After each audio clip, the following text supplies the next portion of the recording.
जो हमारी आधी से ज्यादा चीजों को कह दिया जाता है कि अंधविश्वास।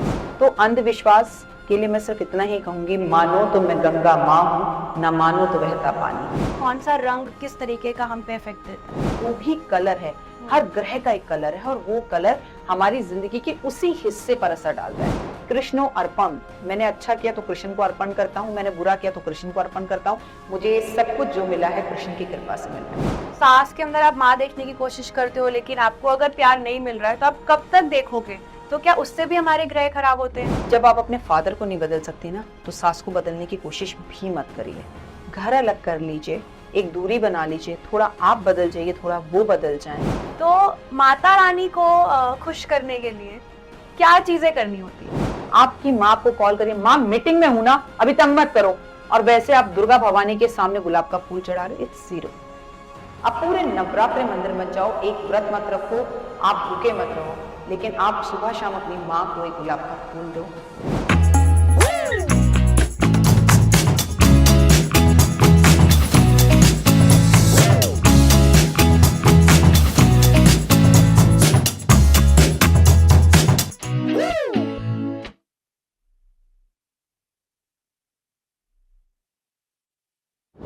Welcome to its real talk podcast for you.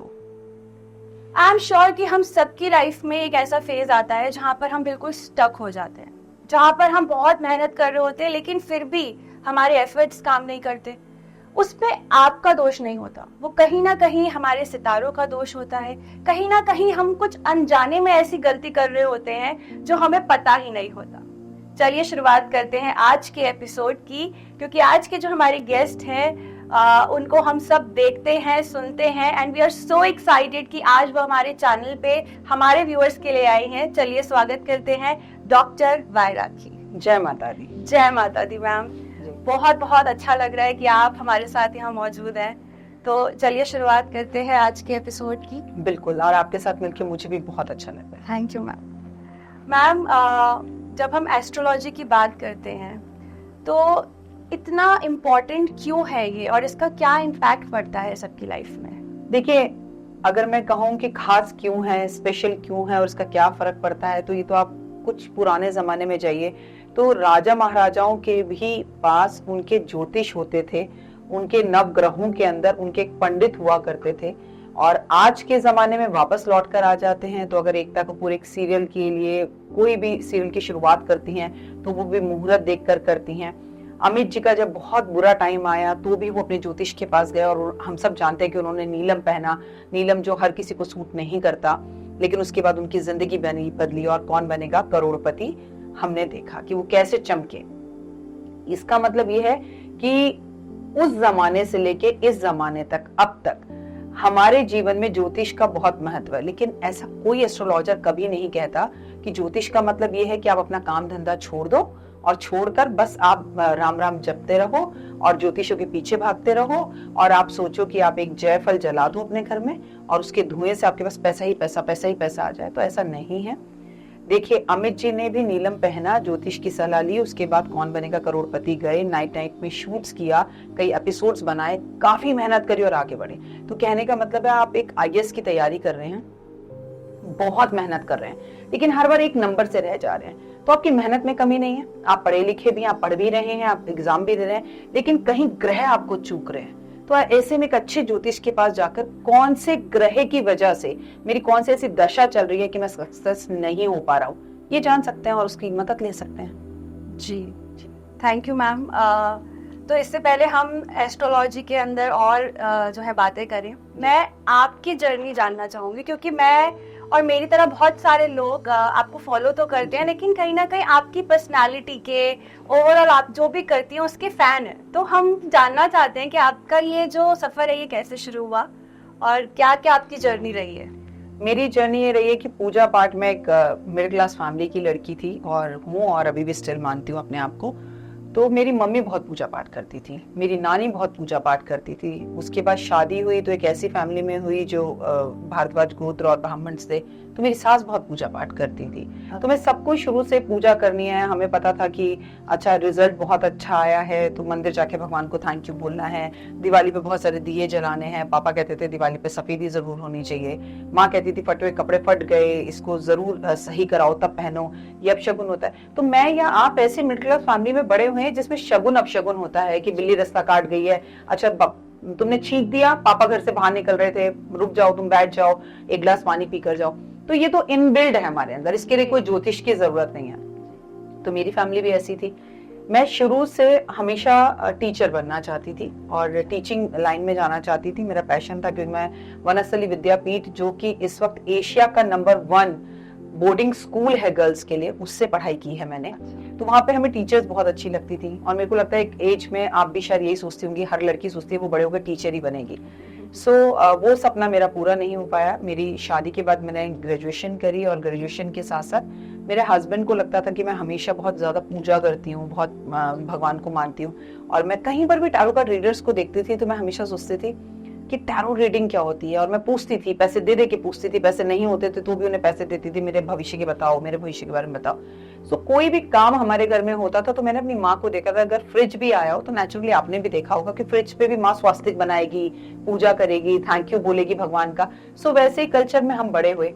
तो मेरे हस्बैंड ने कहा तुम्हारा इस तरफ शौक है, तुम ज्योतिष सीखो। तो मुझे मेरी एक गुरु मिली, मैंने उनसे टैरो सीखा। उस टाइम पे टैरो इंडिया में बहुत कम था, बहुत कम लोग समझते थे और ये बहुत अच्छे से लोगों को समझ में आता था कि टैरो मतलब औरतें ही करेंगी।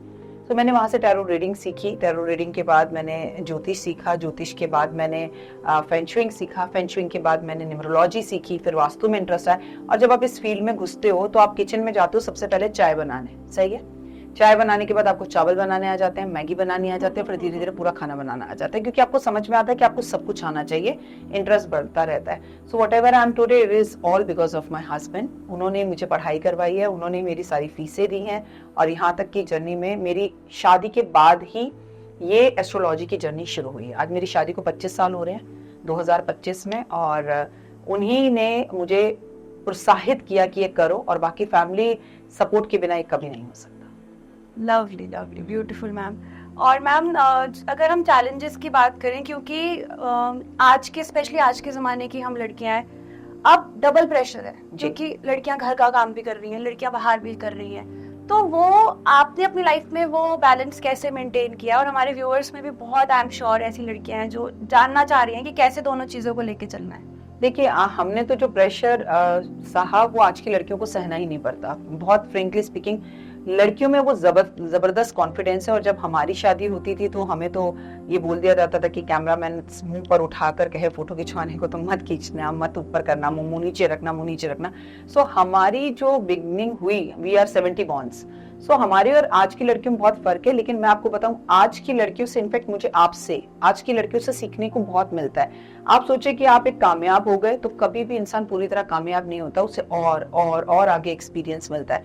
आज की बच्चियों को मैं देखती हूँ बहुत अच्छे से बैलेंस्ड होती हैं। हम तो अपने टाइम में अगर करियर बना पाए तो हम कभी अपनी फिटनेस पे ध्यान नहीं दे पाए। अब आप मतलब 16 साल के बच्चे चल रहे होंगे, साथ में मम्मी चल रही होंगी, तो ऐसा लगता है भाई बहन चल रहे हैं। तो they are the much better. मुझे तो लगता है मुझे आज की लड़कियों से सीखना चाहिए। मैं लड़कियों को कहाँ से सिखाऊंगी, लेकिन हाँ बैलेंस अपने आप हो जाता है, क्योंकि औरत शक्ति है, औरत जननी है। माँ पार्वती, दुर्गा, आप सबको देखिए, 9 दिन के 9 रूप हमें बताते हैं कि माँ के कौन कौन से रूप हैं। माँ कैसे आपको रत्न देती है, माँ आपको कैसे धन देती है, माँ कैसे आपको शक्ति देती है।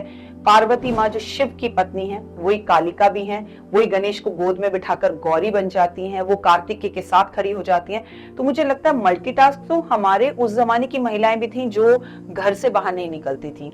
महिलाएं उस टाइम पर भी उतनी सशक्त थी, उतनी ही कामयाब थी, बस उनके पास एक विद्या नहीं थी जो समय के साथ आई। और वरना वो देखिए घर में रहना और घर में बेबीज की डिलीवरी होना, अपने आप को क्योर करना। और औरत आगे बढ़ सकती है तो औरत की मदद कर ही बढ़ सकती है, उसे काट कर नहीं बढ़ सकती। जैसे अगर जेठानी के बच्चा होता था तो देवरानी हेल्प करती थी, देवरानी के होता था तो सास हेल्प करती थी। इस तरह से अगर आप एकता में चलोगे, आप अपनी नंद की रिस्पेक्ट करो, आप अपनी सास की रिस्पेक्ट करो, आप अपनी बहन की रिस्पेक्ट करो, आपके ऑफिस में काम करने वाली कुलीग्स की हेल्प करो और उनको कॉम्प्लीमेंट्स करो, जेलस वाला फैक्टर बिल्कुल हटा दीजिए, तो आप जरूर आगे बढ़ेंगे। क्या बात है, लवली। और मैम जैसे एस्ट्रोलॉजी की भी हमने जब स्टार्टिंग में बात करी है, तो काफी बड़ा सेगमेंट हमारे देश में, इवन सनातन धर्म में ऐसा है, जो हमारी आधी से ज्यादा चीजों को कह दिया जाता है कि अंधविश्वास है जी।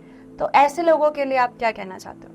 देखिए, बहुत ज्यादा पढ़ाई करें और बहुत ज्यादा आगे बढ़ें, कामयाब हों, लेकिन फिर भी हमारे देश में आज भी बच्चा अगर इंक्रीमेंट लेके आता है, प्रमोशन लेके आता है या नई गाड़ी लेके आता है, तो सबसे पहले अपने माता पिता के पैर छूता है। शायद किसी और देश के लिए वो अंधविश्वास है।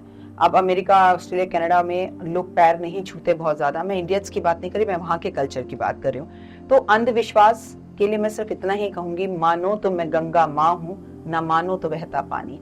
ये टोटल डिपेंड करता है आपके घर के संस्कारों पर, आपकी बिगनिंग कैसी हुई है, आपकी स्टार्टिंग कैसी हुई है, आपने अपने पेरेंट्स को कैसा कुछ करते हुए देखा है। देखिए, ऐसा नहीं कि दुनिया में अंधविश्वास नहीं है, सच ये है कि अंधविश्वास भी है, लेकिन ओवर कोई भी चीज नहीं होनी चाहिए। हमें एक बैलेंस कर चलना चाहिए।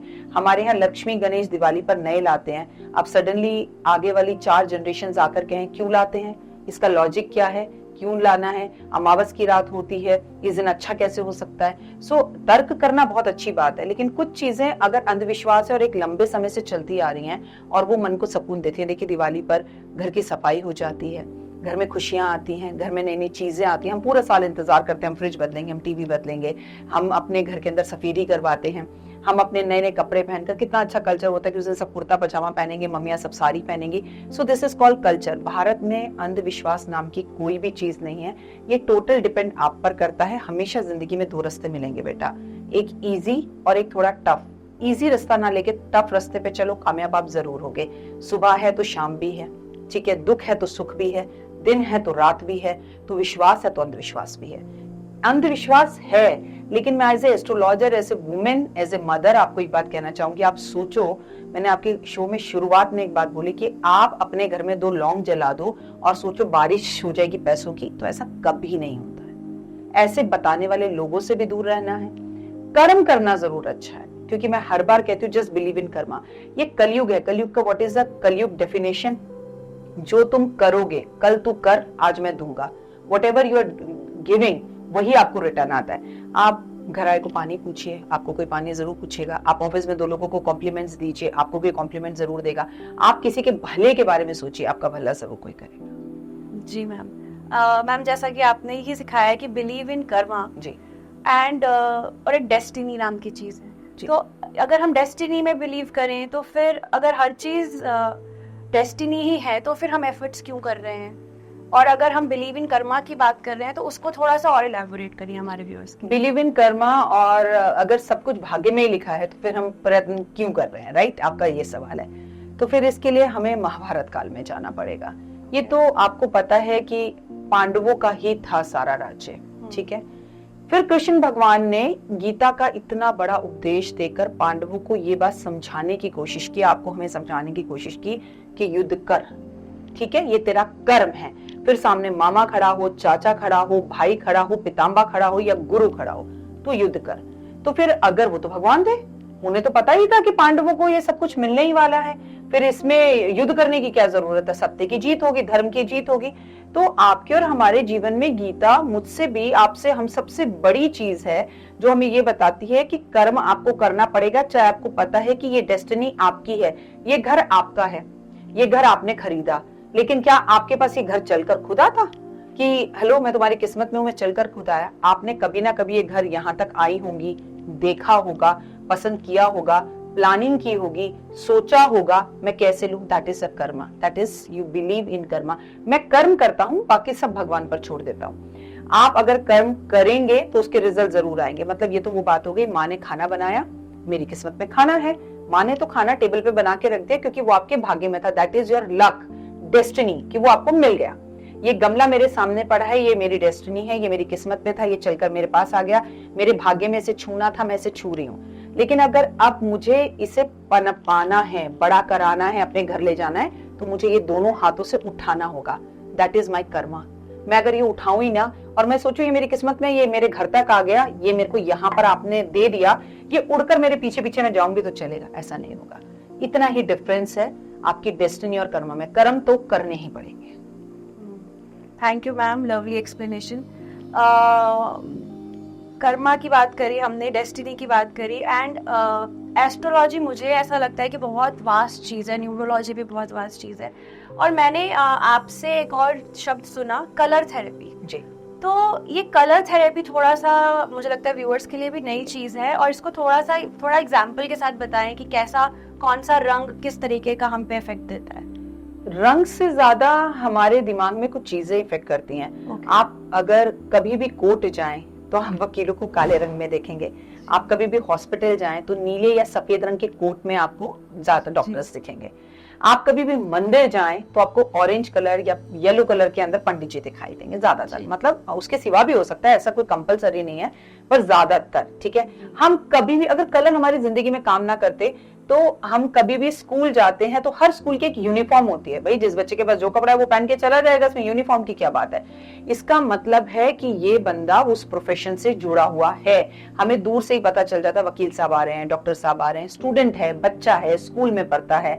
अच्छा, तो हमें इन चीज, पंडित जी हैं, धोती पहन कर आए, चाहे वो ना भी हो, उन्होंने टीका लगा रखा हो, माला पहन रखी हो और मंदिर से निकल कर आए तो राम राम पंडित जी हम करेंगे। सो इस तरह से कलर्स हमारी लाइफ में, हमारे प्रोफेशंस की तरफ तो हमें खींचते ही खींचते हैं। लेकिन ये कलर आपकी लाइफ में भी काम करते हैं। जैसे कहते हैं ना, आओ चले रंगों की जादू भरी दुनिया में। आज के बच्चों को ज्यादातर काला रंग पसंद आता है। एक टाइम था कि काला रंग ज्यादातर सेलिब्रिटीज पहनते थे या मोटे लोग पहनते थे कि वो थोड़ा पतला लगे, या ब्लू कलर बहुत ज्यादा कॉर्पोरेट वर्ल्ड में चलता था। बट अक्सर जेंट्स जो हैं वो मंडे के टाइम ब्लू जो है शर्ट या टी शर्ट पहनतेंगे, शर्ट पहनेंगे और उसके साथ ब्लैक कलर की पैंट पहनेंगे। आज आप अपनी जिंदगी में अगर कलर लाना चाहते हैं तो हमारे हर ग्रह का एक कलर है। अगर उस कलर्स को हम अपनी जिंदगी में उतारे तो यकीनन बहुत लाभ मिलता है। बच्चा जैसे जिस लड़की का विवाह नहीं हो रहा हो वो येलो कलर के कपड़े ज्यादा पहने। आपने देखा होगा अक्सर ज्योतिष कहते हैं पानी में हल्दी डालकर स्नान करो, ठीक है, और आप ज्यादा बाल बांध के रखो, बेटा बाल मत खुले रखो। तो आप देखेंगे कि उसकी जिंदगी में कहीं ना कहीं शादी नहीं हो रही तो गुरु या तो पीड़ित है, या गुरु राहु के साथ बैठ के गुरु चंडाल दोष बना रहा है, या गुरु शनि के साथ बैठ गया है, या गुरु कम डिग्री का है, या गुरु गलत घर में बैठा है, या गुरु ऐसी जगह पर बैठा है जो उसकी गलत दृष्टि गलत घर पर पड़ रही है, जो विवाह नहीं हो रहा है या विवाह का सुख नहीं मिल पा रहा। तो अगर आप गुरु का कपड़े ज्यादा पहन लेंगी, खाएंगी पीला ज्यादा, पीला दान ज्यादा करेंगी, तो आप महसूस करेंगे कि आपके विवाह आ रही समस्या दूर होगी। वहीं पर किसी इंसान को बहुत गुस्सा आता है और मैं ऊपर से रेड कलर के कपड़े पहना दूं, तो मंगल सेनापति है ग्रहों का और इस साल का राजा भी है, विक्रम संवत 2081 के हिसाब से, not in 2024। I am talking about Hindi calendar पंचांग। सो आपको महसूस होगा कि उस व्यक्ति को गुस्सा बहुत आ रहा है। हम कहेंगे पंडित जी मेरा बेटा बहुत गुस्सा करता है, हम कहेंगे उसे थोड़ा हल्के कलर के कपड़े पहनाओ, चांदी में पानी पिलाओ, चांदी जो है उसको कोई धारण करवा दो, तो उससे गुस्सा शांत होगा। मतलब जो भी कलर है, हर ग्रह का एक कलर है और वो कलर हमारी जिंदगी के उसी हिस्से पर असर डालता है। शादी के लिए येलो कलर नहीं है, एक स्टूडेंट के लिए भी येलो कलर बहुत महत्वपूर्ण है। विद्यार्थी है वो, एक बुद्धि का कारक होता है हमारा बुध ग्रह। तो हमारे लिए हम कहते हैं ना स्टूडेंट्स को विद्यार्थियों की तरह पढ़ो, नंगी पैर घास पर चलो, बुद्धि तेज होती है, आईज आपकी बहुत अच्छी होती हैं। तो बुध, अगर हम हरे रंग के कपड़े अपने स्कूलों के कर दें, बच्चे हरे रंग के कपड़े ज्यादा पहने, हरा हरा खीरा खाएं, हरी हरी पालक खाएं, पेड़ पौधों की सेवा करें, तो बुध ग्रह ऑटोमेटिकली सही हो जाता है। एक्चुअली हमारी कुदरत ने हमारे ग्रहों के रंग बनाए गुड़िया, अगर हम उन सबको फॉलो करें, यकीन मानो हमें किसी एस्ट्रोलॉजर की जरूरत नहीं पड़ेगी। जो हमारे जो बुजुर्ग थे वो करते भी थे, सुबह उठे वॉक पर चले गए, शनि सही होता है। सूरज को नमस्कार किया, प्रणाम किया, सूर्य देवता प्रणाम, सुबह सुबह उठ के मैं आपको नमस्कार करता हूँ, सूर्य अच्छा हो गया कुंडली के अंदर। ठीक है, नदी के किनारे गए, मछलियों को खाना डालकर आ गए, अपने साथ ले गए थोड़ा कुछ खाने के लिए, तो हमारा राहु अच्छा हो गया। वो करते थे और ये उनकी रूटीन थी। घर की पहली रोटी बनाई, गाय को दे दी, सारे ग्रह अच्छे हो गए, घर की आखिरी रोटी बनाई, कुत्ता रात में भौंक रहा, उसको डाल दी, हमारा राहु केतु शनि सब सही हो गया। ये सब हमारे बुजुर्ग करते थे। वो अब समय के हिसाब से समय बदलता गया। पहले हमारे घर के बाहर गायें होती थी, हम गोमूत्र लेते थे, उसको छिड़क लेते थे, अपने ऊपर नहा लेते थे। अब आपको ज्योतिष कहेगा, अच्छा नजर लगी हुई है, अच्छा काम रुक रहा है, अच्छा तुम्हें लगता है किसी ने कुछ किया है तुम पर, तो तुम गोमूत्र पी लो, गोमूत्र से नहा लो। तो ये तो हमारी भारतीय सभ्यता संस्कृति में फ्री में होती थी चीजें, और it is a part of our culture. लेकिन अब वो नहीं है। So what we are doing, हमें अब उन्हें उपायों की तरह करना पड़ता है। मतलब आप सोचिए, मैं किसी को कहूं कि बेटा आप एक रोटी गाय को खिला दो, तो ये उपाय नहीं है। इट इज माई नैतिक रिस्पॉन्सिबिलिटी। मेरे घर के बाहर जो गिलहरी है उसे मैंने बिस्किट डाल दिए, पेड़ के नीचे मैंने चींटियों को खाना डाल दिया। आपको पता है पहले ऐसे करके चूल्हे पे माँ रोटी बनाती थी, तो वो जो रोटी ऐसे ऐसे करके हम फालतू पेलन जो होता है, जो आटा होता था सूखा, उसमें यूज करती थी। तो वो कभी घर में नहीं रखती थी। वो क्या करती थी, उस बचे हुए आटे में थोड़ी सी चीनी डालकर तुरंत पेड़ के नीचे डाल देती। अच्छा, वो गया चींटियों को, वो चींटियों को गया, आपका शनि अच्छा हो गया। अब ये उपाय हम लोगों को स्पेशल बताते हैं कि ये करो, तो लोग बोलते हैं कि अरे ज्योतिष तो बहुत ऐसी बातें बताते हैं। लेकिन ऐसे बहुत सारे व्यूअर्स होंगे आपके जो कहेंगे हाँ मेरी माँ ऐसा करती थी, हाँ मेरी भाभी ऐसा करती थी, मेरे घर आज भी ऐसा होता है, मैं अब भी करता हूँ, मैं करता था। तो ये चीजें हमारा कल्चर ही है। देखा जाए तो ये सब ज्योतिष, हम ज्योतिष को जीते हैं। It is a part of life. और जैसे मैम डेज के वाइज अकॉर्डिंग भी हम कपड़े पहनते थे। मंडे को ब्लू, नहीं, मंडे को शिव का है, तो उस दिन चंद्रमा का दिन होता है, उसे सफेद कपड़े कहते हैं। शिव के साथ अगर आप उसे जोड़ दें तो हरा रंग कहते हैं, हरियाली सावन में होती है। मंगलवार को लाल कपड़ों का जो है कहा जाता है। बुधवार को हरे कपड़े कहे जाते हैं। बृहस्पतिवार को जो आपके लिए फिर से पीले कपड़े कहे जाते हैं। शुक्रवार को इज ऑलवेज व्हाइट कलर, शांति, शुक्र अच्छा होता है, आपका वीनस बहुत बढ़िया हो जाता है, धन दौलत पैसा आता है। शनिवार को काले रंग के कपड़े कहते हैं, कई ज्योतिष पहनिए। सबकी अपना तरीका है देखने का। आप देखोगे बेटे, भिंडी में कई लोग प्याज डालते हैं, कई लोग भिंडी में प्याज नहीं डालते हैं, ठीक है। कई लोग भिंडी काट कर बनाते हैं, कई लोग भिंडी साबुत बनाते हैं। तो इसका मतलब ये नहीं कि सामने वाला एस्ट्रोलॉजर गलत है, हम सही है। सबका देखने का नजरिया अलग है। Is it? तो मैं आपको बता दूं, मैं हमेशा मना करती हूँ कि शनिवार को काले कपड़े ना पहनो। अगर शनिदेव पहन रहे हैं, आप उसका दान कर रहे हो। वैसे शनि से रिलेटेड जो कलर आता है शनिवार को, वो नीला और काला आता है।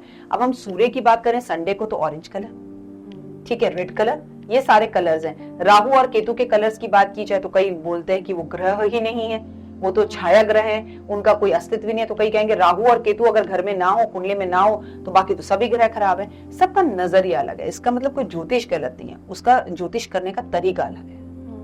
मैम कभी किसी की ऐसी कुंडली भी होती है कि जिसमें कुछ अच्छा होता ही नहीं है? कभी ऐसा आपके कुछ एक्सपीरियंस रहा है? कभी कभी तो किसी की ऐसी कुंडली होती है जिसमें कुछ अच्छा नहीं होता, लेकिन वो राजा होता है। अच्छा, उसके कर्म बहुत अच्छे होते हैं, वो अपने पुराने जन्मों का कर्मों का खा रहा होता है, राजा जैसा जीवन जी रहा होता है। उसको ससुराल से बहुत कुछ मिल गया होता है। अगर मैं पुरुष की बात करूं, वाइफ बहुत अच्छा कमा रही होती है। कई लोग ऐसा होते हैं कि एक लड़की बिल्कुल निम्न परिवार की, कल तक वो बर्तन मांज रही थी या किसी के घर काम कर रही थी, और अचानक ही उस घर की बहू बन जाती है, ठीक है, और उसकी किस्मत चेंज हो जाती है। देखिए, मैं आपको फिर से एक बात कहूंगी, कुंडली इज रियली वर्क। लेकिन क्या जिनकी कुंडलियां नहीं होती उनकी किस्मत नहीं होती? क्या जिनके हाथ नहीं होते, लकीरें नहीं होती, क्या उनकी किस्मत नहीं होती? सबकी होती है। आप अपने कर्म कीजिए। कुंडली के अंदर चीजें लिखी होती हैं, आप क्या करने वाले हैं, आपके साथ क्या हो रहा है, और हम क्या कर सकते हैं। अब जैसे हमारे यहाँ पे कालसर्प दोष को लेकर बातें हैं। कई लोग इसे दोष बोलते हैं, तो कई लोग इसे योग बोलते हैं। कई बोलते हैं ये बहुत अच्छा है, तो कई बोलते हैं बहुत गलत है। मैंने कहा सबका देखने का तरीका अलग होता है। हाँ, ऐसी बहुत सी कुंडलियां होती हैं जिनकी कुंडली बिल्कुल जीरो होती है, समझ में नहीं आता कि इंसान कैसे बन गया। लेकिन कई कुंडलियां ऐसी होती हैं, लगता है इससे तो राजा होना चाहिए, लेकिन उसके पास तो खाने के लिए जेब में पैसे नहीं होते। That is what. फिर कुंडली काम क्यों नहीं कर रही? उसके कर्मास, उसकी हालत। आपकी कुंडली में सूर्य बहुत अच्छा है, बहुत अच्छा है, जबरदस्त है, लेकिन अपने माता पिता को आप मारते हैं, अपने माता पिता पर आप हाथ उठाते हैं, आप किसी का सम्मान नहीं करते, गुरु को गुरु नहीं समझते, तो फिर कुंडली कहां से काम करेगी? इसीलिए कुंडली और कर्म दोनों को मिलाकर चीजों को देखा जाता है। जी। तो मैम ऐसा क्यों होता है कि कोई इंसान जो बहुत अच्छे कर्म कर रहा है, और ऐसा कई बार देखा जाता है कि जो बहुत मेहनत कर रहा है, अच्छे रास्ते पे चल रहा है, उसकी लाइफ में स्ट्रगल ही स्ट्रगल होता है? स्ट्रगल पांडवों की लाइफ में भी था। पांडवों ने अपना राज्य जरूर जीता। अगर आपने महाभारत अच्छे से पढ़ी है, देखी है, सुनी है, और तो आपको समझाऊं, पांडवों ने जरूर पूरा का पूरा महाभारत के बाद अपना राज्य प्राप्त किया, लेकिन अपने 5 पुत्रों को खोकर। आप सिर्फ 1 मिनट के लिए सोचिए, किसी इंसान का एकदम युवा, एक बच्चा मर जाए और उसको ये कहा जाए कि तुम आज से इस देश के प्रधानमंत्री हो, आज से ये राज्य तुम्हारा है, ये जहां तक तुम्हारी नजर जा रही है ये जमीन तुम्हारी है, वो कहेगा भाई मैं क्या करूंगा। उनके 5 पुत्र मरे, उन्होंने भी उस राज्य को पाने के लिए बहुत कुछ खोया, उनके कजन्स गए, उनके ऊपर हत्या का जो है आरोप लगा, उनके ऊपर वो दोष लगा जिसको उन्होंने जो है उस पाप से निकलने के लिए उन्हें तमाम तरह के फिर पूजाएं यज्ञ किए और तमाम चीजें की। तो देखिए ऐसा है 100 वर्ष पुराने तक आपके कर्म है, लेकिन आज की जनरेशन और लोग ये कहते हैं इस जन्म का तो पता नहीं, हम अगले जन्म का क्यों करें। तो चलिए इसी जन्म की बात कर लेते हैं। बचपन में आप हम सब गलती से कभी ना कभी झूठ बोल देते हैं, कभी चोरी कर लेते हैं, कभी किसी का दिल दुखा देते हैं, कभी हम अपने घर के अंदर अपनी मेट्स के साथ ऊंची आवाज में बोल देते हैं जो शनि का कारक है। हमारी गाड़ी किसी की गाड़ी से लग जाए तो हम उतर कर अपशब्द बोलना शुरू कर देते हैं, और कई बार तो मैंने देखा है ट्रैफिक में लोगों का हाथ भी उठ जाता है। लेकिन इन सब कर्मास को हम काउंट नहीं करते। क्या हो गया, मैंने तो कभी किसी का दिल नहीं दुखाया। आपको पता चला आपके कुलीग को ऑफिस के अंदर बंगला मिल रहा है, इंक्रीमेंट मिल रहा है, प्रमोशन मिल रहा है, आपकी नींदें उड़ जाएंगी कि इसको मेरा बॉस मुझसे ज्यादा क्यों पूछ रहा है, उसको अभी कुछ मिला ही नहीं है, सिर्फ एक वर्बल बात हो रही है। आप रात भर में अपना बीपी शुगर सब बढ़ा लेंगे। तो आपने सोच के नेगेटिव, उल्टा इसकी जगह पे ये भी सोचा जा सकता है कि भगवान उसको मिला है, मुझे भी जरूर मिले, मैं बॉस से बात करूंगा, आखिर मैं कहाँ पीछे रह गया, मेरे में क्या कमी रह गई, उसे गले लगा के कांग्रेचुलेशन यार पार्टी तो दे। ऐसा नॉर्मली अमूमन इंसान नहीं कर पाता। 3 इडियट में आपने देखा ना कि 3 इडियट पिक्चर में यही बात बोली गई, आप फेल हो जाओ कोई बात नहीं, लेकिन दोस्त टॉप कर जाए तो बुरा लगता है। तो ये बुरा लगना भी एक तरह का नेगेटिव कर्म है। अगर एक अच्छे उसमें ले लिया जाए कि नेक्स्ट टाइम मैं और मेहनत करूंगा, लेकिन आज क्या होता है, इंसान को गिराने लगता है और आपको लगता है हमने कभी बुरे कर्म नहीं किए। तो वो तो 100 वर्षों से चले आ रहे हैं। अगर आप शास्त्र पढ़ें तो शास्त्रों में, गीता में भगवान ने कहा आगे कर्म पीछे कर्म, और तेरे हर कर्म का फल तुझे मिलता है। तुझ में मैं है कि मैं करता हूं, अगर ये तेरे अंदर भाव है तो तुझे कभी फल नहीं मिलेगा। अगर तू ये कहता है कृष्णो अर्पण, मैंने अच्छा किया तो कृष्ण को अर्पण करता हूँ, मैंने बुरा किया तो कृष्ण को अर्पण करता हूँ, मुझे ये सब कुछ जो मिला है कृष्ण की कृपा से मिला है। लेकिन इतना कौन इंसान कह पाता है, और कितने कह पाते हैं। तो आपके साथ जो अभी हो रहा है वो जरूरी नहीं है बच्चा कि वो इस जन्म के ही कर्म है, अगले जन्म के भी कर्म हो सकते हैं, पिछले जन्म के आपके 100 वर्षों तक के कर्म आपको भोगने पड़ते हैं। Thank you ma'am. और दुआ और बददुआ जरूर लगती है। बिल्कुल, बहुत सच बात है। मैम जैसे आपने इतना अच्छा एक्सप्लेन करा, और आपका जो YouTube परिवार है मैं भी उसका हिस्सा हूँ, और हम लोग ब्लेस्ड हैं कि आपकी हमको गाइडेंस मिलती है। बट हर किसी के टाइम में, हर किसी की लाइफ में एक ऐसा फेज आता है जब उसको लगता है कि सब खत्म हो चुका है, मैं कुछ नहीं कर सकता। मैं अपना लाइफ का एक छोटा सा एग्जाम्पल दूंगी, छोटा नहीं बहुत बड़ा एग्जाम्पल दूंगी कि मैं बचपन से माता रानी की बहुत ज्यादा पूजा पाठ और सब, हर नवरात्र में सप्तशती सब कुछ करना। और नवरात्रों में ही पहले नवरात्र से 2 दिन पहले मेरे फादर की तबीयत खराब हुई, और क्योंकि नवरात्रा आ रहा था तो मैं अंदर से बहुत खुश थी कि अब तो सब कुछ ठीक हो जाएगा जी, पहले नवरात्रा है, अखंड ज्योत की तैयारी कर रहे हैं, सब कुछ कर रहे हैं, अब तो घर आना है पापा ने। तो पहला नवरात्रा मैं मंदिर में बैठी हुई हूँ, मेरे भाई का कॉल आता है, मैं हॉस्पिटल के ही मंदिर में थी, भाई का कॉल आता है कि तू यहाँ आ जा, क्योंकि मैं अपना पाठ कर रही थी। तो मैंने कहा मैं पाठ पूरा करके आऊंगी, और मुझे ये पता है कि मैं पाठ पूरा करूंगी और माता रानी सब ठीक कर देगी। लेकिन वो मैं लास्ट मोमेंट पे अपने पापा के पास नहीं थी। तो वो उस टाइम का मैं इतना शैटर हुई कि मैंने बहुत भगवान को गंदा भी बोला, माता रानी को बोला कि ये हो क्या करा तुमने और ये सब। लेकिन उसके बाद हाँ मैं थोड़ा संभल पाई, क्योंकि मेरे पास बहुत अच्छी गाइडेंस लोगों की रही, जैसे आपका यूट्यूब चैनल मिला, मेरी मदर का काफी सपोर्ट रहा, तो मैं उस चीज से आ गई। लेकिन मैंने कई लोगों को बिखरते हुए देखा है जिनकी भगवान से आस्था हट जाती है, क्योंकि जिस चीज को हम बहुत शिद्दत से मानते हैं हमें नहीं मिलती, जब भगवान हमें नहीं देता और वो इंसान टूट जाता है।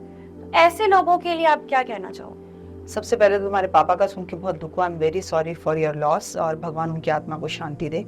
लेकिन इसमें सबसे पॉजिटिव चीज जो तुम्हें देखनी चाहिए वो ये देखनी चाहिए कि तुम्हारे पिताजी नवरात्रों में गए, और कहते हैं माँ खुद धरती पर होती है, और अपने लाल अपने प्यारों को हर किसी को वो अपने साथ इस शुभ चीजों में, इस शुभ टाइम पर लेकर नहीं चाहती, लेकिन फिर भी लॉस होता है। ये कहना दूसरे के लिए बहुत आसान होता है। बेटा मैं एक बात कहूँ, तुमने भगवान की पूजा आराधना या अर्चना उनसे मांगने के लिए की, काश तुम उनसे मांगने के लिए ना करती। मैं आपको फॉर एग्जाम्पल एक बात बताती हूँ, इसके 2 बड़े एग्जाम्पल दुनिया के अंदर हैं। भगवान से कभी ये मत कहो मुझे ये दे दो, मुझे वो दे दो, मुझे ये दे दो, मुझे ये चाहिए। तो फिर हम ना ऐसे ड्यूटी, ऐसे रिस्पॉन्सिबिलिटी, क्या आप अपनी मम्मी के पैर रोज सुबह उठकर इसलिए छूती हैं कि माँ से कुछ चाहिए? या एक माँ अपने बच्चे को दूध इसलिए पिलाती है कि पी ले दूध भाई, तू बड़ा होकर मेरी सेवा करना। जिस दिन आप अपने भगवान को अपनी लाइफ का एक हिस्सा बना लेते हैं ना, तब आपके साथ सब कुछ अच्छा होता है। और बात रही आपके फादर की लॉस की, तो मैंने अपने फादर को खोया था when I was in class 7th, और मैं भी अपने फादर को आखिरी बार नहीं मिल पाई थी because I was in Vanasthali Vidyapith Rajasthan, और मैं उनको देख नहीं पाई थी। तो मैं आपकी तकलीफ को बहुत अच्छे से समझती हूँ। मेरे फाइनल एग्जाम चल रहे थे, मेरे घर वालों ने तो मुझे बताया भी नहीं था। सो ये लॉस आपके या मेरे हाथ में नहीं होता। मृत्यु और जन्म ईश्वर के हाथ में होता है। लेकिन हाँ, इंसान टूट जाता है, बिखर जाता है। वही इंसान टूटता है या बिखरता है बेटा, जो भगवान की पूजा, आराधना, अर्चना आप भगवान से एक्सपेक्टेशन करके करते हो। यहाँ तो इंसानों से एक्सपेक्टेशन पूरी नहीं होती। जिस लक्ष्मी और गणेश को हम पूरे भाव के साथ, श्रद्धा के साथ कि इस साल तो मेरा कोई बड़ा काम होगा, दिवाली पे लाकर हम अपने घर में रखते हैं, उसी लक्ष्मी और गणेश को अगली दिवाली पे लोग सड़कों और पेड़ों के नीचे छोड़कर आ जाते हैं। Just in 1 year is it, वो भाव खत्म हो जाते हैं। लोग ये भी नहीं सोचते पानी का टब भरें, उसमें इसे गला दें, इस मिट्टी को अपने घर में ही रख लें, ये माँ जाएगी तो मुझे दुख होगा, मुझे तकलीफ होगी। भाव बदलते रहते हैं लोगों के। तो ये कलयुग है। कलयुग में आप भगवान से जो मांगेंगे वो आपको मिलेगा। उससे बेहतर यही है कि आप चाहते हैं कुछ पाकर आप उसे खो दें, तो अगर ये मेरे भाग्य में है तो मुझे मिले, नहीं है तो मेरा मन इस चीज से हटा दीजिए। इसका प्रत्यक्ष प्रमाण हमें अगर आप अजमेर दरगाह पर जाएं, अजमेर जहाँ दरगाह है, वहां पर कहते हैं किन्नर समाज के लोगों ने मन्नत मांगी, हमें बेटा हो, बेटा हो, बेटा हो, बच्चा हो। हमारे किन्नरों का कोई सम्मान नहीं है। उन्हें बच्चा हुआ और वहां एक दरगाह बनी हुई है। उन सारे किन्नरों ने उस बच्चे को चूम चूम कर इतना चूमा कि वो सांसें नहीं ले पाया और वो मर गया। तो आपने जैसा कहा, भगवान से वही मांगो जो अपने भाग्य में है, अन्यथा वो मत मांगो जो नहीं है। और कलयुग में आपके माता पिता हो, मेरे माता पिता हो, सतयुग हो, त्रेता युग हो, इस धरती पे तो राम ने जन्म लिया तो उन्हें जाना पड़ा, कृष्ण ने जन्म लिया तो उन्हें जाना पड़ा। यही एक जिंदगी की रीत है कि जो आता है वो जाता जरूर है। अब उसके आने और जाने पर हम तो जिंदगी में कभी भी, सच बोलो, उस दिन नवरात्रे नहीं होते और वो कोई भी XYZ डे होता और आपके फादर हॉस्पिटल में एडमिट होते, तो भी आप तो यही कहते ना कि पापा कभी ना जाएं। तो वो कभी ना जाए तो कभी भी नहीं हो सकता। मेरे फादर भी गए, आपके फादर भी गए, हम भी किसी के माता पिता हैं, हम भी आगे जाएंगे। तो इसी एक चीज पर इंसान का वो एक जो पकड़ है वो नहीं है, क्योंकि मृत्यु ही एक अटल सत्य है, बाकी सब झूठ है। बिल्कुल मैम, बस वो एक मोमेंट जो होता है ना, उस टाइम पे नहीं आप उस चीज को सेंस कर पाते हो कि जो चीज एक लाइफ साइकिल है।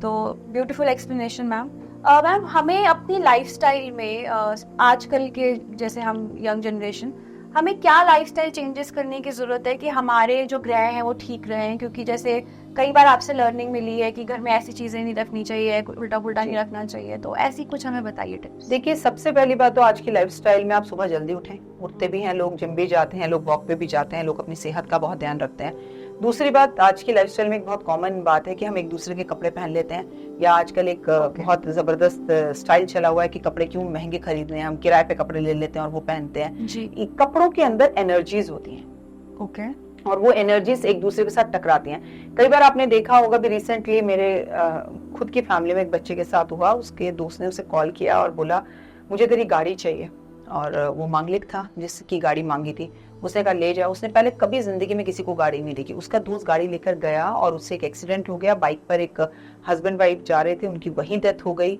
और गाड़ी पूरी तरह से चकनाचूर हो गई, जबकि उसकी गाड़ी कभी, जिसकी अपनी गाड़ी थी वो कभी नहीं लगी, और जो दूसरा बच्चा था उससे गाड़ी लग गई। तो इट मीन्स कि आपको अपना लोहा, अपने कपड़े, अपनी बाइक, अपनी गाड़ी कोशिश कीजिए ना किसी को दीजिए ना किसी से लीजिए। ये हमारे बुजुर्ग भी इस बात को बहुत ज्यादा मानते थे।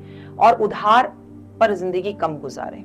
अगर आप अपनी पूरी जिंदगी क्रेडिट कार्ड पर ही गुजारेंगे तो भगवान कहेगा तदास्तु, तुझे आदत हो गई उधार लेने की, तो उधार पर ही रहे। अपने पास जितने पैसे हैं उसे बढ़ाएं, कमाई को बढ़ाएं, पैसे सेविंग करें, जोड़ें जरूर, और अपनी कमाई में से किसी की मदद जरूर करें। पेड़ पौधे जरूर लगाएं। देखिए, अब की बार 400 पार, ये तो हम हर बार इलेक्शंस में जीतते हैं, लेकिन अब की बार पारा जो है वो 48 पार, और अगर हमने अपने आप में सुधार नहीं किया तो 2025, 26, 27 में पारा 55 पार। तो अगर इस पारे को 55 पार करने से बचाना है तो हमें पेड़ पौधे लगाने ही होंगे। ये नेचर को हमें, जैसे हमारे अपने बुजुर्ग नेचर के करीब रहा करते थे, नदियों के किनारे जाया करते थे, साफ सफाई का ध्यान रखते थे, गाड़ी में से शीशा उतारा, कुछ बाहर ना फेंके, कुछ जनरल चीजें, ये हैबिट्स हमें भी हैं।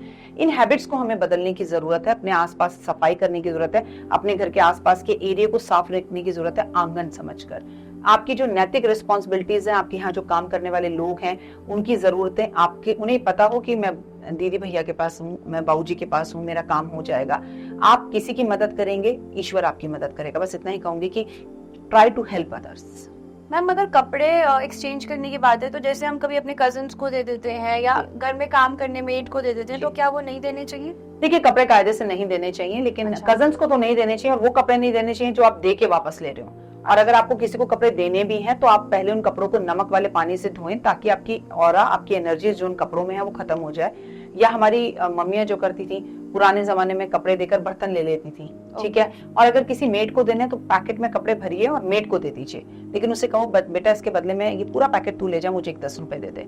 अगले दिन कोई काम करा के 10 रुपए भी वापस कर देना। बट आपने क्या किया, पर रुपीज या 25 पैसे के हिसाब से अपने कपड़े को बेच दिया, वो ज्यादा बेहतर है। इससे आपका ऑरा, आपकी वाइब्स खराब नहीं होंगी। लेकिन कजन को कपड़े दे दिए, उससे कपड़े ले लिए, ये जो तरीका है ये गलत है, ये गलत है। और गिफ्टिंग में भी मैम, जैसे हम परफ्यूम्स और घड़ी देते हैं, तो क्या उसके एक्सचेंज में हमें पैसे ले लेने चाहिए या क्या करना चाहिए? पहले जमाने में लोग अचार, खट्टा जब देते लेते थे तो वो पैसे ले लेते थे। देखिए, घड़ी कभी किसी को ना देनी चाहिए ना लेनी चाहिए, परफ्यूम कभी किसी को ना देना चाहिए ना लेना चाहिए। और सबसे महत्वपूर्ण बात कि आप किसी को कपड़े दें। मैं तो कहती हूँ इस दुनिया में पुराने जमाने में सब लोग लक्ष्मी देते थे, लक्ष्मी लेते थे, क्योंकि जब आप धन देते हैं तो आपका भी धन बढ़ता है और सामने वाले के पास तो धन आ ही रहा है, उसका भी बढ़ता है। ये तो निश्चित है, आपके बर्थडे पे मैं आपको 500 रुपए दूंगी, आप मेरे बर्थडे पे मुझे 500 रुपए दे देंगी, तो आपकी लक्ष्मी जाकर वापस जरूर आएगी। लेकिन आप जो इतने बड़े बड़े बुद्धा ले लेंगे, गणेश जी ले लेंगे, राम जी ले लेंगे, भगवान के सिंबल्स ले लेंगे, भगवान ले लेंगे और उन्हें गिफ्ट में देंगे, सामने वाला वेज खा रहा है, नॉन वेज खा रहा है, वहीं पर उनके आगे बर्तन रख रहा है, पता नहीं उनकी पूजा कर पा रहा है, नहीं कर पा रहा, पता नहीं वो फैंग शुई को मानता है, नहीं मानता है, पता नहीं उन गिफ्ट्स को वो कभी खोल भी रहा है, नहीं खोल रहा, तो आप जाने अनजाने में अपना कर्मा खराब कर रहे हैं। तो मैं मानती हूँ अगर किसी को गिफ्ट देना है, उसे कहो ये मैं पैसे ट्रांसफर कर रहा हूँ या कर रही हूँ, जो तुझे पसंद हो ले लेना, what ever is will be your budget. या अगेन पौधे दीजिए, लेकिन ये भी ध्यान रखिए कि वो पौधों की भी केयर करे। पौधे घर में रखे महीनों तक उसमें पानी नहीं जा रहा तो वो पाप भी आप ही को लगेगा। सो हमारे बुजुर्ग जो थे ना, वो बड़े समझदार थे। पैसे दो और जो लेना है अपने आप ले लो, that is the best gift. और अगर हमें कोई दे दे परफ्यूम या हमें कोई घड़ी दे दे तो फिर हम क्या करें? पहली बात तो घड़ी वापस कर दीजिए। अगर वो इंसान बहुत अच्छे समय से गुजर रहा है, बहुत ही अच्छे टाइम से गुजर रहा है, तो आपका टाइम भी अच्छा हो जाएगा, ये बात मान लीजिए। लेकिन वो इंसान कोर्ट कचहरी के चक्रों में घूम रहा है, उसकी नौकरी गई हुई है, उसके हालात बहुत खराब है, तो उसका बुरा वक्त आपके घर आ जाएगा। इन दैट कंडीशन वापस कर दीजिए। मुझे किसी भी, भाई तेरा अच्छा टाइम भी मेरे पास क्यों आए, कल को तू कहे जब से इसको मैंने घड़ी दी है मेरा समय खराब हो गया, तो तू मुझे घड़ी मत दे, ये घड़ी वापस ले जा। आप सोचें कि मैं 10 रुपए दे दूं और उसके बदले में ले लूं, तो ऐसा नहीं होता। मिनिमम टू मिनिमम 5-10 हजार की घड़ी के आप 10 रुपए देके क्या फर्क कर लेंगे? लीजिए मत, दीजिए मत। कुछ प्रिंसिपल्स होते हैं ना। अगर आप नॉनवेज नहीं खाती और मैं आपसे कहूँ नॉनवेज खाओ, तो आप क्या कहोगे कि अच्छा मैं आपको 10 रुपए दे देती हूँ, मैं नॉनवेज चाहे डस्टबिन में फेंक दूंगी, अब आप इतने प्यार से लाए हो। नो मीन्स नो, नहीं चाहिए तो नहीं चाहिए, ये मेरे रूल्स हैं। मैं ना देता ना लेता, मेरे गुरुजी ने मुझे मना किया, मेरे पेरेंट्स ने मुझे मना किया, या नॉर्मली मैं इस बात को फॉलो करता हूँ। तो कुछ चीजों में हमारे प्रिंसिपल्स होने चाहिए, रूल्स होने चाहिए जिन्हें आप फॉलो करें। मैम ये हमारे जैसे रिलेशंस की बात होगी, लेकिन जो हमारे जैसे हमारे लव रिलेशन है, हमारे स्पाउस हैं या हमारे ब्रदर हैं, तो क्या उनको भी हमें नहीं गिफ्ट करना चाहिए? देखिए, आपके पति को आप घड़ी दिला सकती हैं, आपके पति आपको घड़ी दिला सकते हैं, आप अपने बेटे को घड़ी दिला सकते हैं, आपका बेटा आपको घड़ी दिला सकता है। We talk about the relation घर के अंदर, मम्मी पापा, पापा मम्मी, बच्चे मम्मी पापा, बच्चे मम्मी पापा को, इट्स ओके। लेकिन आप क्या अपने सगे भाई को, तो आप एक अलग घर के ग्रोथ में हो गई, वो अलग घर के गोत्र में हो गया, तो मैं सजेस्ट करूंगी नहीं। फ्रेंड्स को मैं सजेस्ट करूंगी नहीं। आपकी नंद को अगर वो अनमैरिड है तो आप दिला दीजिए, लेकिन नंद अगर किसी और घर में ब्याह के चली गई है तो नो। आप अगर आपके 3 बच्चे और आप पति पत्नी है तो you can find what ever you can do, लेकिन वो तो एक ही घर है ना। देवरानी जेठानी में भी हम देवरानी जेठानी अगर साथ रहती हैं तो ओके, इज इट। अगर देवरानी अलग घर में रहती है, जेठानी अलग घर में रहती है, तो वो अलग घर हो गया, चूल्हा अलग हो गया, तो आप क्यों देंगे? मतलब जब एक चीज है नहीं देनी तो उससे अपने को नुकसान है या सामने वाले को नुकसान है, तो वो मत दीजिए। जी ठीक है। मैम जैसे आपने लाइफस्टाइल चेंजेस बताए, ऐसे कुछ हमें घर की चीजें भी बताइए जो जैसे आपने बताया हुआ है कि घर में कपूर जलाना है, तो हमारे घर में सुबह शाम कपूर जलता है। ऐसी कुछ चीजें जिससे हमें कुछ भी मतलब शॉर्टकट कुछ भी नहीं हम कर पा रहे हैं, तो एटलीस्ट घर में ये चीज तो हमें करनी ही चाहिए।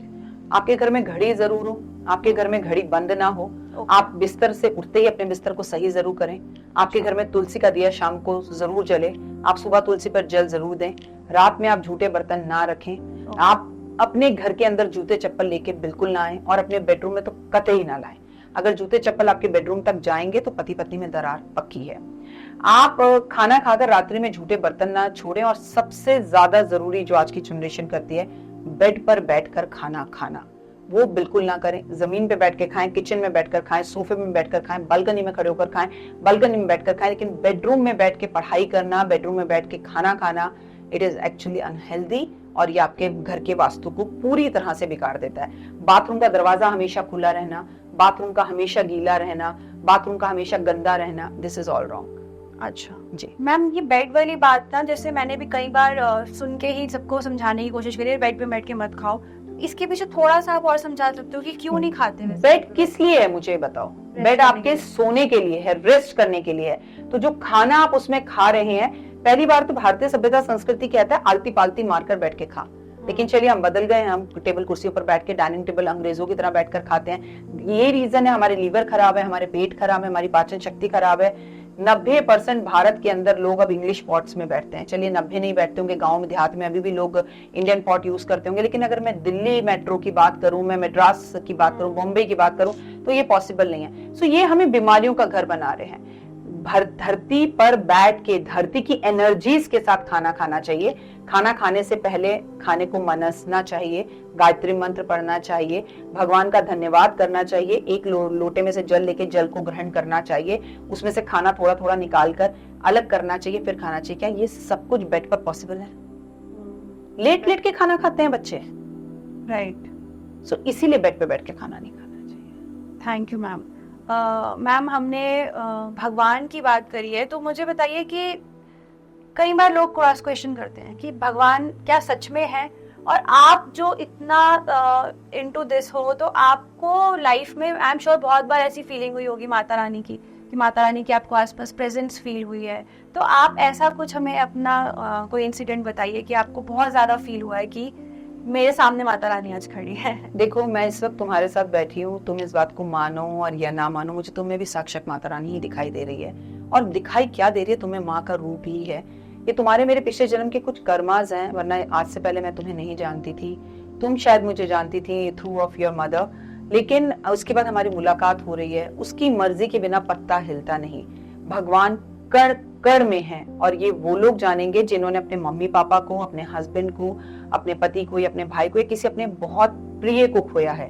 कैसे? मैं आपको प्रत्यक्ष प्रमाण दे देती हूँ। जब इंसान का हिंदू सभ्यता संस्कृति के हिसाब से दाह संस्कार होता है, अंतिम संस्कार होता है, तो अगले दिन उसके शरीर में से आत्माराम निकलता है। आत्माराम कई लोगों का बिल्कुल टूटा हुआ होता है। आत्माराम एक आदमी के रूप में होता है जिसके हाथ पैर सब होते हैं। किसी का आत्माराम बिल्कुल सही होता है और वो बैठा हुआ दिखता है, किसी का सर टूटा होता है, किसी की उंगलियां टूटी हुई होती हैं। वो जो आत्माराम है ना हमारे अंदर, उसके अंदर ही शिव का वास होता है। अब ब्रह्मा जी को कह दिया गया कि किस्मत लिखो, सृष्टि की रचना करो, सृष्टि बनाओ। विष्णु जी को कह दिया पालन करो, लक्ष्मी को साथ ले लो, लोग तुम्हें पूजे, तुम उनके घर जाओ, उनके काम सुधारो, सारी सृष्टि तुम चलाओ। शिव को कहा गया कि शिव तुम क्या करोगे? संहार करो। तो आपने शमशान घाट में देखा होगा कि शिव जो है, वो शिव की बड़ी सी मूर्ति आपको शमशान घाटों में दिखेगी। शिव ने कहा मुझे ये जो इंसान है ना, ये कलयुग में कहीं भी ढूंढ लेगा, बड़ी परेशानी है। यहाँ जाऊं, वहां जाऊं, वहां जाऊं। मंदिरों में देखो हम कहाँ का 4 धाम यात्रा करते हैं। मैंने अभी 4 धाम यात्रा पूरी करी। लोग केदारनाथ पहुंच जाते हैं, चला नहीं जाता तो भी हर हर हर हर महादेव, हर हर महादेव, लेकिन कोई भी सर झुकाकर यहाँ पर नहीं देखता। आत्माराम यहाँ रहते हैं, शिव यहाँ है। तो हर इंसान के अंदर आपको भगवान दिखाई देगा और आपको सवाल के जवाब दिखाई देंगे। आपको प्रत्यक्ष प्रमाण देती हूँ। मुझे तो अक्सर माता रानी से मैं क्वेश्चन करती हूँ और मुझे उसका answer with in a minute मिलता है। यकीन मानिए, बहुत साल पहले की बात कर रही हूँ। आज मेरा बेटा 19 साल का है। मेरा बेटा 1st क्लास में था और उसको चश्मा लग गया था। तो उसके स्कूल से एक दिन मैसेज आया कि आपके बेटे का स्टेज पे एक शो है और वो गाना गाएगा, आप आइए। तो हम बड़े एक्साइटेड हुए, बच्चे ने नया नया स्कूल जाना शुरू किया था। हम कोठारी इंटरनेशनल स्कूल में था, वो बड़ा स्कूल था। हम पहुंचे तो मैंने देखा देव स्टेज पर आया और देव गाना गाने लगा। मैं दूर बैठी हुई, जोर से तालियां सीटियां बजा रही थी जोर जोर से। तो उसके पीछे 2 बच्चे आए, फिर उन्होंने उसे ज्वाइन किया, फिर 3 बच्चे आए, फिर 5 बच्चे आए, फिर 6 बच्चे आए। ऐसे करते करते करीबन 17-18 बच्चे उस गाने में ज्वाइन हो गए। मेरा बेटा लंबा था और गोलू मोलू था, सबसे आगे वो था माइक पे, कॉन्फिडेंस भी जबरदस्त था। तो देव ने गाना गाना शुरू किया तो किसी भी 25 बच्चों के या 17 बच्चों के आंखों पे चश्मा नहीं था, सिर्फ एक देव की आंखों में चश्मा था। मैंने कहा हे राम, माता रानी ऐसा क्यों तूने किया, इन बच्चों की आंखों में चश्मा नहीं, मेरे बच्चे की आंख में चश्मा क्यों लगा दिया, जवाब दे। उसी टाइम माता रानी ने मुझे जवाब दिया। पीछे से आवाज आती है, मैं ऐसे बैठी हुई हूँ और मेरे पीछे से आवाज आती है हटो हटो हटो हटो।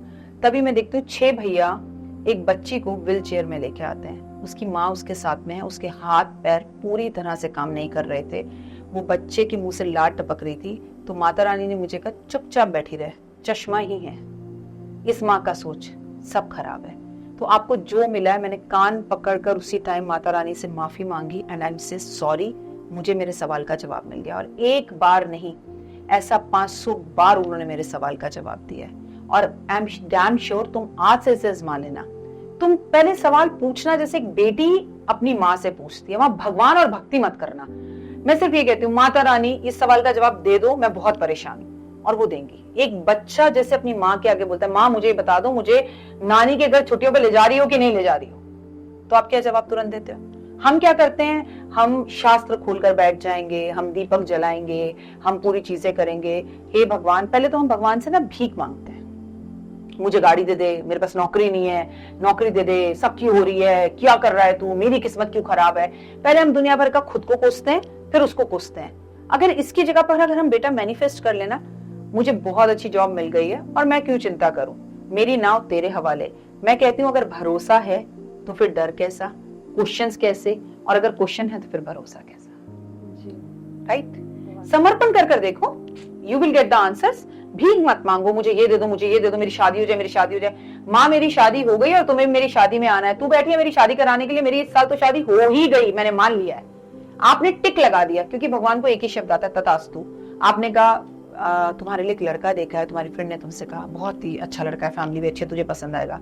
अरे यार छोड़ दे, मेरी तो किस्मत ही खराब है, वो मुझे पसंद ही नहीं करेगा, बेकार है, कहाँ से, हमारे इतने भाग्य कहाँ। तो आपने पहले ही अपने चारों तरफ एक एनर्जी का नेगेटिव ऑरा बना लिया। गॉड कहेगा तथास्तु। जब तुझे यही यकीन है, आपने आप को ईश्वर के हवाले छोड़ दीजिए, समर्पण, कि मेरी माँ है और वो मुझे कर लेगी। बिल्कुल कैसे बताऊं, लास्ट एग्जाम्पल, बच्चे को ऊपर उछालो, वो जोर जोर से हंसता है, पता है क्यों? क्योंकि उसे भरोसा है तुम पकड़ लोगी, कभी नहीं रोता वो।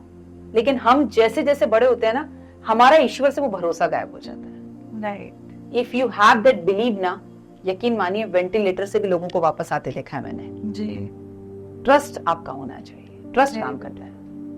मैम ऐसा कहा जाता है और कि मतलब जिस भगवान की हम बहुत पूजा करते हैं, जो हमारे इष्ट होते हैं, उनकी क्वालिटी हमारे अंदर आ जाती है। ये आपको मतलब आप इस चीज का परफेक्ट लाइफ एग्जांपल हो कि आप माता रानी का, हम लोग क्योंकि आज आप जब आ रही तो मेरे अंदर भी एक वो फीलिंग थी कि भाई माता आ रही है, मेरे को मतलब वो वाली फीलिंग आ रही थी कि भाई माता रानी आ रही है घर में। और आज फ्राइडे है, तो माता रानी को खुश करने के लिए क्या चीजें करनी होती है?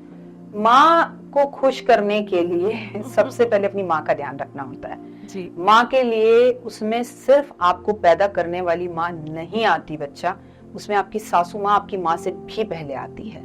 अपनी सासू माँ, अपनी माँ, अपने घर की मेड, आपके घर में काम करने वाली बच्चियां, सुहागन औरतें, रिस्पेक्टेड वुमेन। गलत कमेंट्स करना, और ठीक है आप जज मत करिए ना औरतों को, आपको मेरे में 100 कमियां लग सकती हैं, आप आगे जाइए। Why don't you right a wrong things, why don't you से रॉन्ग थिंग्स।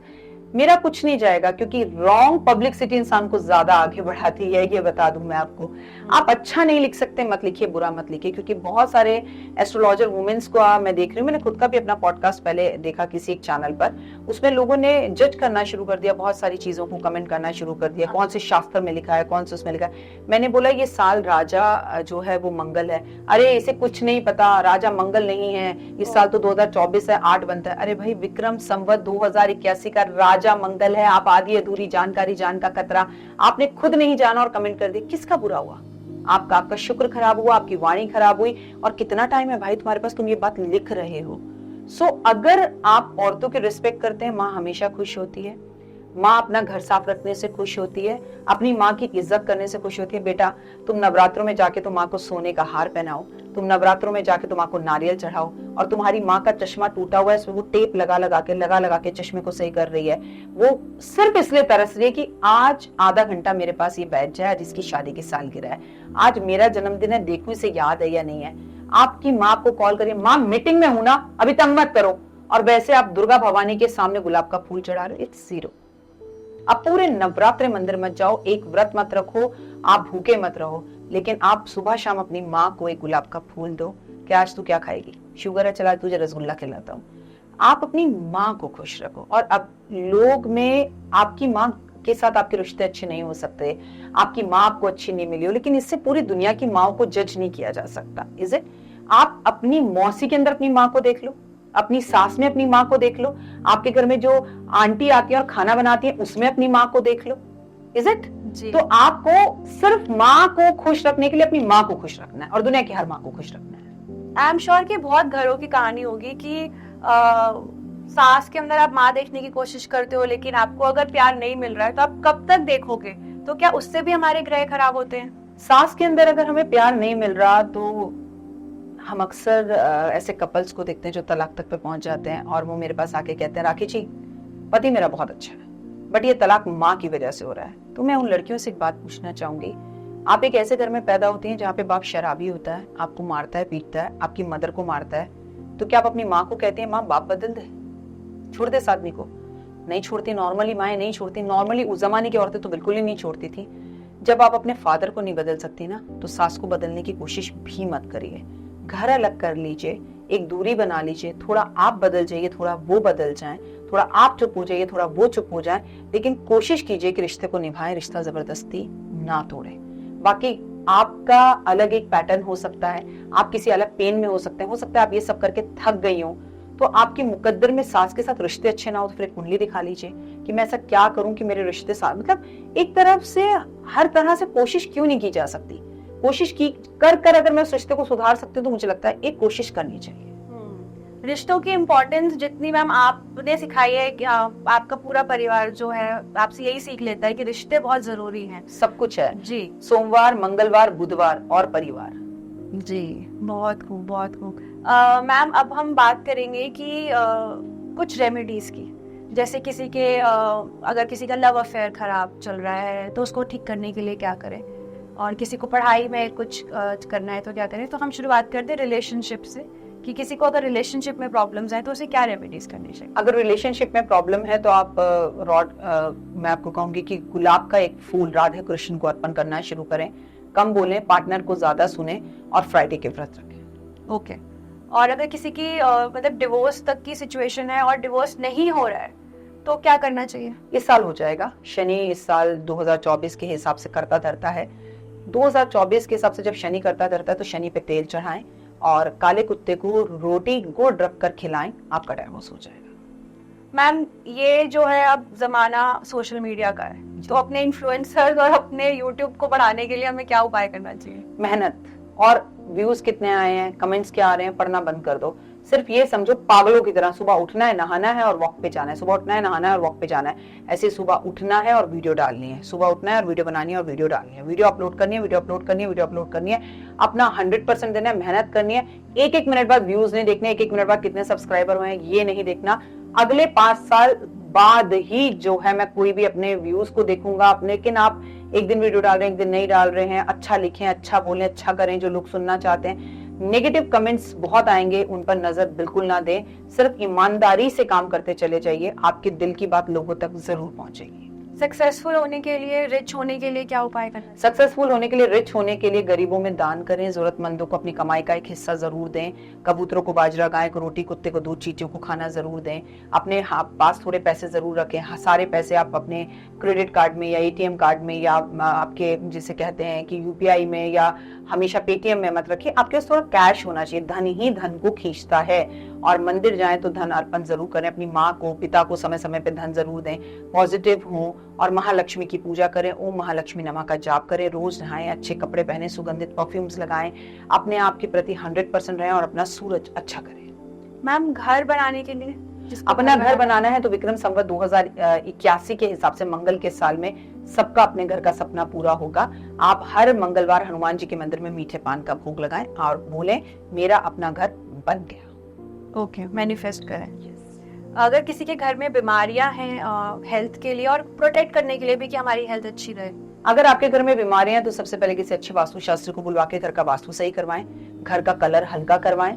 व्हाइट कलर का घर सबसे बेस्ट होता है। हल्के कलर के पर्दे लगवाएं और कोशिश करें कि महामृत्युंजय की पूजा करें और महादेव पर 1 लोटा जल जरूर चढ़ाएं। ओके मैम, आजकल की जो लड़कियां हैं ओवर एम्बिशियस हैं, मतलब ड्रीम्स के चक्कर में और अपने काम के चक्कर में हर चीज तोड़ने को और छोड़ने को तैयार है। तो आपको क्या लगता है कि उन लोगों को क्या बोलना चाहिए? देखिए, इस विषय पर बात करना अतिशयोक्ति होगी, लेकिन इतना जरूर कहूंगी कि अंत में चिड़िया भी थक कर घर ही लौट कर वापस आती है।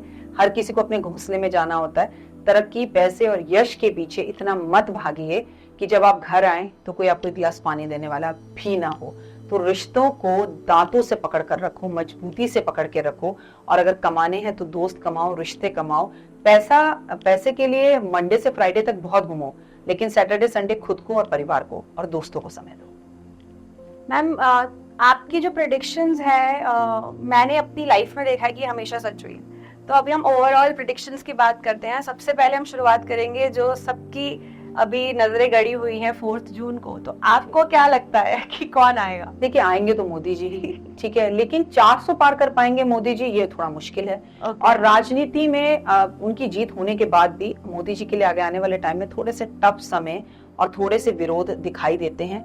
वो हमारे पाकिस्तान, चाइना, पड़ोसी राज्यों से लड़ाई, युद्ध की स्थितियां बहुत ज्यादा मुझे आगे भी राजनीति में उथल पुथल दिखाई देती है और किसी बड़े नेता को इस वर्ष खोने का भी हमें योग दिखाई देता है।